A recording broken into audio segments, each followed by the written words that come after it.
페루가 한국 방산사를 뒤흔드는 결단을 내린 순간부터 이야기는 시작됩니다. 중남미 전역에서 노후 장비 교체를 둘러싸고 수많은 강대국들이 경쟁을 벌이던 그때 페루는 뜻밖의 방향으로 시선을 돌렸습니다. 바로 한국이었습니다. 단순한 구입이 아니라 자국의 방위체계를 한국의 기술과 표준에 맞춰 전면적으로 재편하겠다는 결정이 내려졌고, 이는 중남미 군사 지형을 뒤바꿀 만큼 파격적인 행보였습니다. 페루가 한국산 무기에 보여온 신뢰는 이미 여러 분야에서 증명된 바 있었지만, 이번 선택은 그동안의 사례들을 한 번에 뛰어넘는 전략적 전환점이 되었습니다. 특히 페루 내부에서 논의된 공군력 현대화 계획에 KF-21이 언급되기 시작한 순간 한국은 완전히 새로운 국면에 진입하게 되었고, 남미 지역에서의 방산 패권을 굳히는 결정적 기회를 얻게 되었습니다. 페루의 이 같은 행보가 주목받는 가장 큰 이유는 그들이 단순히 무기를 사는 구매국의 입장에서 벗어나 한국을 핵심 기술 파트너로 삼아 미래 국방체계를 공동 구축하려는 의지를 드러냈기 때문입니다. 이미 KT-1 훈련기를 정확히 운용하고 있던 페루는 그 경험을 통해 한국산 무기가 보여주는 신뢰성과 유지비 효율성을 직접 체감했습니다. 이 때문에 페루 내부에서는 더 이상 장비 도입을 국가별로 분산할 필요가 없다는 판단이 굳어졌고, 마침내 육군, 해군, 공군 전력을 한국 중심 체계로 통합하는 대규모 현대화 구상으로 이어졌습니다. 특히 최근 공개된 도입 규모는 한국 내부에서도 놀랄 정도로 방대한 수준이었고, 중남미 방산시장 전체에 충격을 던지는 발표였습니다. 페루가 선택한 전력 구성의 핵심은 명확합니다. 육군의 주력 전차 전력을 K2로 재편하고 기동장갑 전력 전체를 K808로 통일하며, 동시에 해군 함정의 주요 플랫폼 역시 한국 기술에 의존하는 구조로 바꾸는 것입니다. 그뿐만 아니라 잠수함 공동개발 프로젝트까지 포함되면서 페루는 사실상 모든 영역에서 한국과의 장기적 협력 구도를 전략적으로 확정하게 되었습니다. 이는 단순한 장비 확충이 아닌 군사 구조 자체를 교체하는 수준의 변혁이며, 한국 입장에서도 중남미 시장을 안정적으로 확보하는 결정적 분기점이 되었습니다. 현대로템이 확보한 독점 조달권은 이판국의 상황을 단번에 바꿔버린 초대형 사건이었습니다. 페루 육군이 앞으로 도입하게 될 모든 지상전력 사업의 절차를 무조건 현대로템을 통해 진행하도록 확정한 이 조항은 세계적인 방산 기업들조차 쉽게 얻을 수 없는 특혜에 가까운 권리입니다. 더욱이 이 합의가 단순한 양해각서나 선언적 문구가 아닌 실제 효력을 발휘하는 조항이기 때문에 그 파급력은 중남미 전체에 영향을 미칩니다. 기존 페루는 국가별 업체별로 장비를 제각각 도입해왔고, 그로 인해 호환성 부족과 정비 부실이라는 구조적 한계에 오래도록 시달렸습니다. 그러나 이번 결정으로 조달 구조를 완전히 표준화하여 군 전력 운영의 효율성을 획기적으로 높일 수 있게 되었습니다. 페루가 한국을 선택한 근본적 이유는 단순한 성능 이상의 신뢰성과 한국이 과거 외국산 전차를 단순히 도입하는 수준에서 출발해 기술 이전을 기반으로 독자 플랫폼을 개발하고 마침내 K2라는 완전한 국내 개발 모델을 성공시킨 과정은 페루가 꿈꾸는 미래적 국가 전략과 정확히 맞닿아 있습니다. 한국은 단순한 무기 판매국이 아니라 축적된 개발 경험과 산업적 노하우까지 공유 가능한 최적의 파트너였고, 페루는 이 점을 전략적 자산으로 판단했습니다. 이는 중남미 대부분의 국가에서 찾아볼 수 없는 고도화된 산업협력 모델이며, 페루가 한국 방산을 유독 선호하는 가장 결정적인 배경입니다. 이번 프로젝트에서 페루가 추진하는 규모는 단순히 몇 년 동안 소비되는 군사 예산이 아닙니다. 페루는 2040년까지 단계적으로 진행되는 전력 현대화 전략을 구축했으며, 이 과정에서 한국산 전차 및 장갑차 도입 수량만 해도 수백 대에 이릅니다. 여기에 현대로템이 직접 페루 현지의 대규모 생산 기지를 구축하겠다고 발표한 내용은 페루가 단순 도입국을 넘어 중남미 방산 생산 허브로 성장할 기회를 가지게 되었다는 의미입니다. 결국 페루는 한국과의 협력을 통해 경제산업 군사 분야에서 동시에 도약할 수 있는 발판을 마련했고, 한국 역시 남미 진출 교두보를 안정적으로 확보하게 되었습니다. 페루가 한국산 무기에 집중하는 이번 행보는 인근국에도 강력한 신호를 보냈습니다. 콜롬비아, 칠레, 에콰도르, 볼리비아 등 인접국들은 대부분 구소련제, 구유럽제, 노후 기갑 장비의 수명 종료 시점을 맞이하고 있고, 향후 교체가 불가피합니다. 이때 가장 합리적인 선택지는 바로 국경을 맞대고 있는 페루의 현지 생산 공장에서 동일 플랫폼의 장비를 도입하는 것입니다. 수리정비, 탄약 공급, 부품 조달 등 모든 군수 절차가 신속하고 효과적으로 이루어지기 때문입니다. 이렇게 되면 페루 중심의 남미 상호 운용성 체계가 자연스럽게 형성되고, 한국은 그 중심에서 장기간 방산 우위를 유지하게 되는 구조가 완성됩니다. 이제 페루의 시선은 공군 전력으로 넘어가고 있습니다. KF-21 참여 가능성이 언급된 이후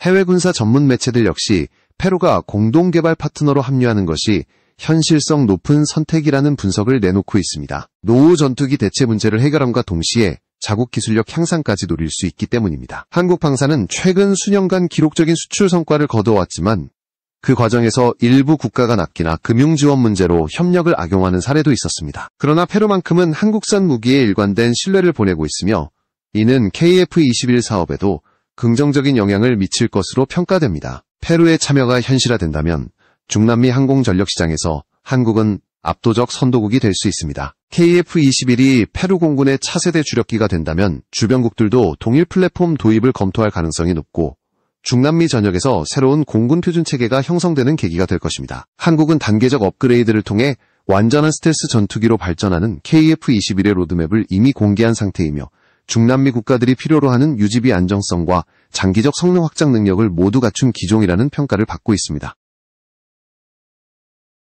페루가 한국에게 보여준 이 신뢰는 단순한 선택이 아니라 미래 세대의 국방 체계를 결정하는 이미 중동 유럽 아시아에서 강력한 수출 성과를 이어오고 있으며 이제 남미까지 확장하면서 그 어느 때보다 방대한 글로벌 시장을 확보하고 있습니다. 그리고 그 중심에는 페루가 있습니다. 한국과 페루의 방산 협력은 지금 이 순간에도 속도를 높이고 있으며 향후 남미 전체 군사 균형을 다시 쓰게 될 서막이 조용히 열리고 있습니다. 페루가 한국을 통해 구축하려는 미래 방위 체계는 단순한 현대화 사업이 아닙니다. 이들은 지난 수십 년 동안 지속되어 온 비효율적 조달 구조를 완전히 해체하고 새로운 국가 전략에 부합하는 통합 군사 시스템을 재건하려는 의도가 분명했습니다. 특히 그 중심에는 현대로템과 체결된 독점 조달 협약이 자리하고 있었는데 이 조항은 중남미 국가들이 전례로 삼을 만한 새로운 조달 모델의 출현이라는 평가를 받았습니다. 페루는 오랫동안 국가별 업체별로 장비를 나누어 도입해왔고 그로 인해 군수지원 시스템이 각기 달라 정비 과정에서 큰 혼란을 겪어왔습니다. 호환성이 떨어지는 장비를 다수 운용하는 방식은 단기간에는 문제가 없어 보이지만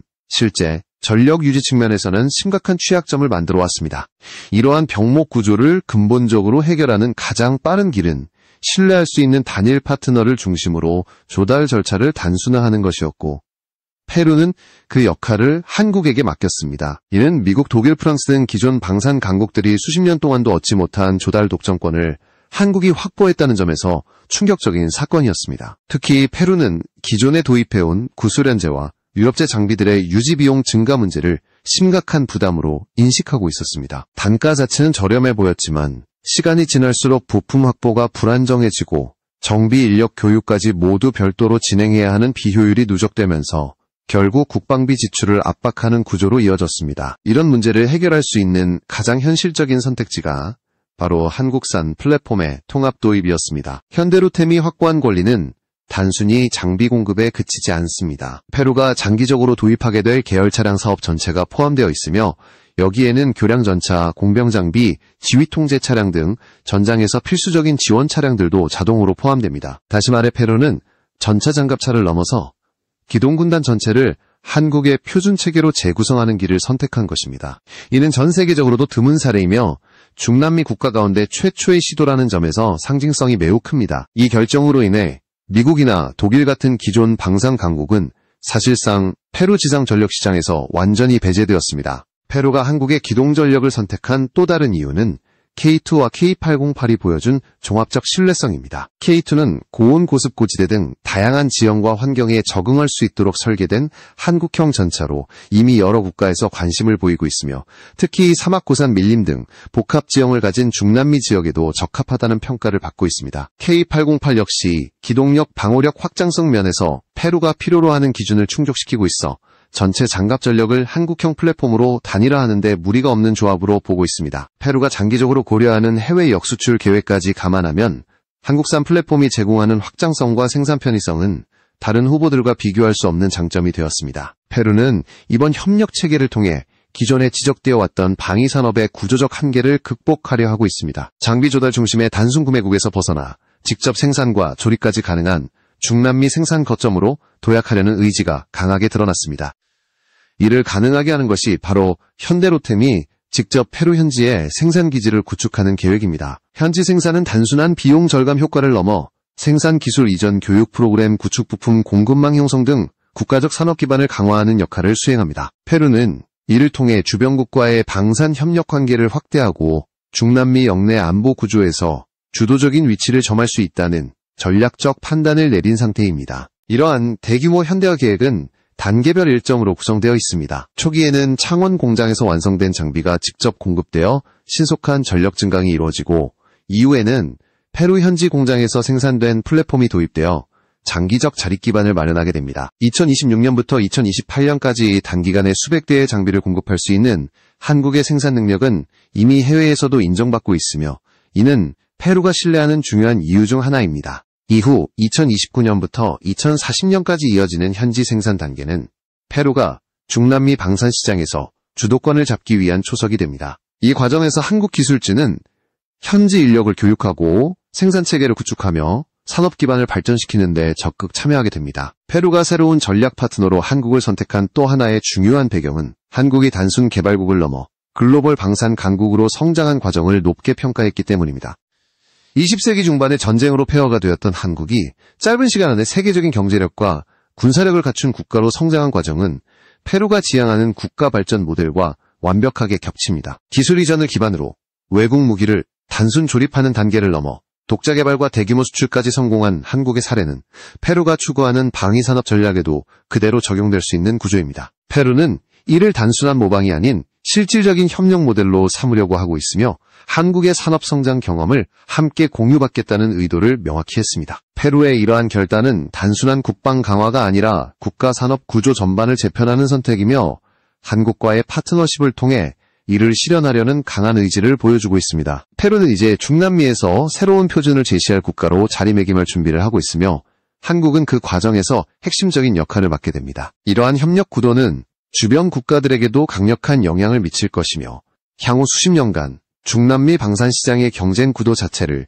완전히 변화시키는 출발점이 될 것입니다. 페루가 한국산 전력을 기반으로 국가방위 체계를 재편하려는 움직임은 단순한 현대화 사업을 넘어 새로운 지역 안보 구조의 재편을 의미합니다. 특히 중남미 인접국들은 페루의 이 같은 행보를 예의주시하고 있으며, 이미 여러 국가에서 한국산 장비 도입 가능성을 검토하는 분위기가 감지되고 있습니다. 이는 단순한 관심이 아니라 실질적 필요에 기반한 움직임인데, 페루를 둘러싼 국가들 역시 구소련제 노후 전력의 교체 시기를 맞이하고 있기 때문입니다. 오랜 운용으로 인해 정비 비용이 증가하고 부품 공급도 불안정해지면서 전력 유지 자체가 부담으로 변하고 있었고, 결국 동일 플랫폼의 국가가 등장하면 그쪽으로 조달 체계를 통일하는 것이 훨씬 현실적인 전략이라는 인식이 커지고 있습니다. 남미 지역에서 공통적으로 문제로 지적되는 부분은 상호 운용성 부족입니다. 국가별로 도입한 무기 체계가 다르다 보니 연합훈련이 비효율적이고 전력 상호 지원도 근본적으로 한계가 있었습니다. 페루가 K2 전차와 K808 장갑차 중심으로 전력을 재편하면 인접국들은 자동으로 같은 플랫폼을 고려하게 됩니다. 전쟁이 아니더라도 재난구조작전이나 국제공동훈련에서 부품 공유 타약 호환 정비 지원 등을 빠르게 처리할 수 있기 때문입니다. 이 같은 상호 운용성은 단순한 효율성을 넘어 국가 안보의 안정성과 직결되는 요소이며, 최근 남미 국가들이 중요하게 생각하는 능력 가운데 하나입니다. 기동 장비뿐만 아니라 해군 함정에서도 동일한 논리로 접근이 가능합니다. 페루가 한국의 기술로 단목적함 원의 경비함, 상륙지원정 등을 도입하면 주변국 해군 역시 동일 플랫폼을 고려할 가능성이 커집니다. 특히 한국 함정의 높은 신뢰성과 합리적인 유지비는 남미 해군의 매우 매력적인 조건입니다. 한국에서 건조된 함정들은 이미 중동과 동남아 지역에서 성능을 입증했고, 부품 공급망이 안정적인 것이 큰 장점입니다. 페루가 한국과의 협력을 확대할수록 중남미 해군 전력은 자연스럽게 한국산 플랫폼 중심으로 재편될 가능성이 나타나고 있습니다. 이 같은 흐름이 확산되면 중남미 전체의 방산 지형이 완전히 새롭게 재정리됩니다. 지금까지는 미국과 유럽이 주도하는 공급망을 각국이 개별적으로 활용했지만, 이제는 지역 내 단일 플랫폼 중심의 협력 구조가 등장할 수 있습니다. 만약 페루의 현지 공장에서 생산된 K2와 K808을 콜롬비아나 칠레가 도입하게 된다면 중남미 지역은 자연스럽게 하나의 통합된 기갑 플랫폼을 공유하게 되는 것입니다. 이는 단순한 무기 도입을 넘어 정치, 경제, 군사적 상호 신뢰를 강화하는 구조로 이어지며 중남미 지역의 새로운 안보 협력 구도가 탄생하는 계기가 됩니다. 공군 전력 역시 이 흐름에서 예외가 될 수 없습니다. 페루가 KF-21 도입에 관심을 보이는 순간 중남미 항공 전력 전반이 민감하게 반응했습니다. KF-21이 가진 가장 큰 강점은 단계적 업그레이드 기반의 설계 철학입니다. 블록 1에서 공대공 능력 확보, 블록 2에서는 공대지 타격 능력 강화, 블록 3에서는 제한적 스텔스 성능 확보 등 중남미 국가들이 장기적으로 운용하기에 매우 적합한 구조입니다. 유지비가 지나치게 높지 않으면서도 필요한 전력 향상을 계획적으로 진행할 수 있다는 점에서 페루와 주변국들의 군사 전략의 현실적인 대안으로 부상했습니다. 해외 군사 전문 매체들이 페루와 KF-21의 가능성을 긍정적으로 평가한 이유도 여기에 있습니다. 중남미 공군들은 지금까지 미국, 유럽, 러시아산 전투기를 혼합 운용해왔지만 정비 난이도와 예산 부담이 해마다 커져왔습니다. 특히 노후 전투기의 수명 연장을 반복하는 방식은 더 이상 지속 가능하지 않다는 평가가 나오고 있으며 결국 차세대 전투기 선택은 피할 수 없는 국가과제로 남아있습니다. 이런 상황에서 KF-21은 높은 성능 대비 합리적인 가격 그리고 확장성까지 갖춘 기체로 평가되고 있으며 페루가 먼저 움직이면 주변국도 자연스럽게 관심을 보일 가능성이 매우 높습니다. 여기에 한국산 무기에 매우 강한 신뢰성이 더해집니다. 페루는 한국 무기를 실제로 운용한 경험을 통해 정비 용이성과 가동률 안정성에서 큰 만족을 느끼고 있습니다. 반면 일부 유럽제 장비는 유지비나 부품 조달 문제로 어려움을 겪은 사례들이 있었고 이로 인해 한국산 무기에 대한 선호가 더욱 높아졌습니다. 중남미 국가들은 단기 비용보다 장기 운용 비용을 중요하게 평가하는 경향이 있기 때문에 한국 플랫폼의 장점은 더욱 뚜렷하게 드러나고 있습니다. 페루의 선택은 단순히 한 나라의 결정이 아니라 지역 전체의 판단에 영향을 줄 수 있는 대표 사례로 받아들여지고 있습니다. 페루가 추진하는 미래형 전력 재편 구도는 이미 주변국들 사이에서 주목받고 있으며 일부 국가에서는 한국산 무기체계 연구 보고서가 작성되는 단계에 돌입했습니다. 특히 연합훈련을 대비한 호환성 분석 자료도 중남미 군사 싱크탱크에서 다루기 시작했을 정도로 영향력은 빠르게 확산되고 있습니다. 이 같은 확산 효과는 자연스럽게 한국산 무기의 추가 수출로 이어질 가능성이 높으며 한국은 중남미 전역에서 장기적 파트너십을 구축할 기회를 얻게 되었습니다. 페루는 이번 협력 구조를 통해 자국군 전력뿐만 아니라 지역 전체의 안보 구도를 이끌 수 있는 위치에 올라섰습니다. 이는 자국 산업 발전과 국방 현대화를 동시에 달성하는 전략적 선택이자 국가 미래를 좌우할 중대 기회입니다. 한편 한국에게도 중남미 시장은 앞으로 수십 년간 안정적인 파트너와 지속적 수요를 확보한다는 의미를 지니며 방산산업의 글로벌 위상이 강화되는 핵심 기반이 됩니다. 지금 페루와 한국의 협력은 단순한 양자 간 사업을 넘어서 남미 전역을 변화시키는 출발점으로 여겨지고 있으며 이러한 구조는 시간이 지날수록 더욱 넓게 확산될 것입니다. 페루와 한국의 방산 협력이 본격적으로 확장되는 가운데 전 세계가 주목한 또 하나의 핵심 주제가 등장했습니다. 바로 한국이 개발한 차세대 전투기 KF-21의 무장 성능과 이를 둘러싼 국제적 관심입니다. KF-21은 아직 양산 단계에 도달하기 전임에도 불구하고 이미 여러 국가가 도입 의사를 타진하고 있으며 성능 개선 로드맵이 구체적으로 공개되었다는 점에서 잠재적 경쟁력은 매우 높게 평가되고 있습니다. 특히 페루가 해당 사업의 공동 파트너로 거론되기 시작하자 중남미뿐 아니라 중동과 유럽에서도 관심이 다시 집중되면서 KF-21은 단순한 국산 전투기를 넘어 한국 방산 기술의 상징적 존재가 되었습니다. KF-21이 높은 관심을 받는 가장 큰 이유는 무장 통합 능력입니다. 한국은 KF-21 개발 초기 단계부터 장기적인 확장성을 고려해 자체 플랫폼의 구조적 여유를 충분히 확보해 두었습니다. 이는 전투기의 수명 전체에 걸쳐 무장 성능을 지속적으로 업데이트할 수 있는 기반을 제공하며 실제로 한국은 공대국 능력 확보 이후 공대지 전력 강화 방향으로 빠르게 나아가고 있습니다. 해외 군사 전문가들은 이 같은 체계적 접근이 KF-21의 경쟁력을 크게 높이는 요인이라고 평가합니다. 천용 미사일의 공개는 이러한 평가를 더욱 견고하게 만들었습니다. 천용은 한국이 독자 기술로 개발한 장거리 공대지 미사일로 스텔스 형상을 채택하여 레이더 반사 면적을 대폭 줄인 최신형 무기입니다. 특히 적 방공망을 무력화하는 저고도 비행 방식은 중장거리 정밀 타격 능력을 필요로 하는 현대 공군 운영의 필수 요소이며 한국이 이 기술을 확보했다는 사실은 해외에서도 큰 반향을 일으켰습니다. 천용의 공개는 단순한 신무기 발표가 아니라 한국이 장거리 타격 능력의 기술적 기준선을 확보했다는 선언으로 받아들여졌습니다. 이와 같은 무장이 KF-21에 탑재될 수 있다는 가능성은 중국과 주변국에도 충격을 주었습니다. KF-21이 장착한 장거리 공대지 무장은 중국의 주요 산업시설, 군사기지, 발전소, 항공기지 등을 단 한 번의 기습으로 타격할 수 있는 능력을 확보하게 됩니다. 중국 관영 매체가 즉각적으로 관련 보도를 내보낸 이유도 여기에 있으며 중국 내에서는 KF-21의 무장 성능이 자국 안보 환경에 새로운 변수로 떠오르고 있다는 분석도 등장했습니다. 한국이 KF-21 플랫폼의 성능 향상과 무장 통합을 꾸준히 진행하고 있다는 점은 주변국의 안보 계산 방식에 직접적인 영향을 미치고 있습니다. 그러나 이러한 발전 과정에서 논란도 존재했습니다. 일부 해외 전문가들은 KF-21이 스텔스 기능이 부족하다는 주장과 함께 덜컴이 탑재되지 않았다는 점을 지적했습니다. 덜컴은 전투기 후방에서 접근하는 적 미사일을 탐지하고 회피할 수 있게 해주는 장비로 5세대급 전투기의 필수적인 요소지일입니다. KF-21 블록 1에 해당 장비가 없다는 점만 보고 스텔스 성능이 없다고 결론 내린 분석도 존재했습니다. 하지만 이는 KF-21 개발 계획을 제대로 이해하지 못한 판단이라는 지적이 많습니다. KF-21은 단계별 업그레이드를 전제로 설계된 기체이며 블록 2와 블록 3에서 완전한 스텔스 기능과 덜컴 장착이 예정되어 있기 때문입니다. 대한민국 국방과학연구소와 하나시스템이 추진하는 덜컴 국산화는 이미 상당한 진전을 보였습니다. 시범 운용 시험에서 성공적인 결과를 얻었고 향후 KF-21 블록 2 이후 단계에 장착하는 것을 목표로 구체적인 일정이 진행 중입니다. 하나시스템은 덜컴 소형화, 경량화 기술까지 확보하면서 전투기뿐 아니라 헬기 수송기를 포함한 국내 다양한 항공기에 적용할 수 있는 기반도 마련했습니다. 한국의 항공 생존 장비 기술은 더 이상 해외에 의존하지 않는 단계에 진입했으며 이는 KF-21의 품질과 신뢰성을 크게 강화하는 결과로 이어지고 있습니다. 해외에서는 F-22와 F-35가 여전히 최강 전투기로 평가받지만 이들 기종은 운영 비용이 지나치게 높아 국가 재정 부담이 크다는 지적을 받고 있습니다. 반면 KF-21은 필요한 핵심 능력에 집중해 비용 대비 성능이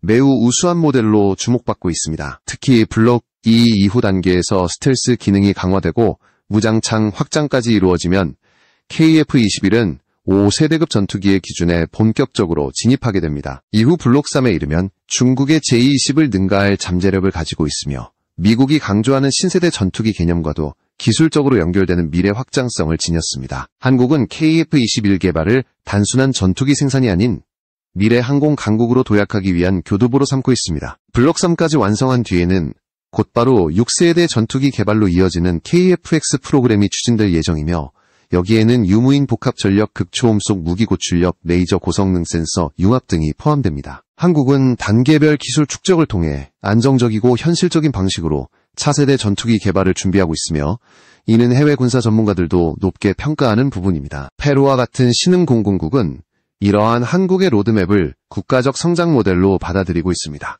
KF-21을 중심으로 한 한국의 항공 전력 확대는 페루의 선택과 맞물려 세계 방산 시장에 커다란 파장을 일으키고 있습니다. 페루가 공동개발 파트너로 참여하게 된다면 남미 지역의 공군력 균형은 새로운 국면으로 들어갈 것이며 주변국 역시 자연스럽게 KF-21 체계를 고려하게 될 것입니다. KF-21과 장거리 타격 무기 그리고 단계적 업그레이드 로드맵이 결합되면서 한국은 세계 방산 시장에서 독보적 경쟁력을 갖추게 되었고 이는 페루와의 협력 관계를 더욱 긴밀하게 유지하는 원동력이 되고 있습니다. 지금 KF-21을 둘러싼 국제적 관심은 단순한 기술적 평가를 넘어 전략적 전환점을 의미하며 한국 방위산업의 미래가 전 세계 무대에서 더욱 강력하게 확장되고 있음을 보여주고 있습니다.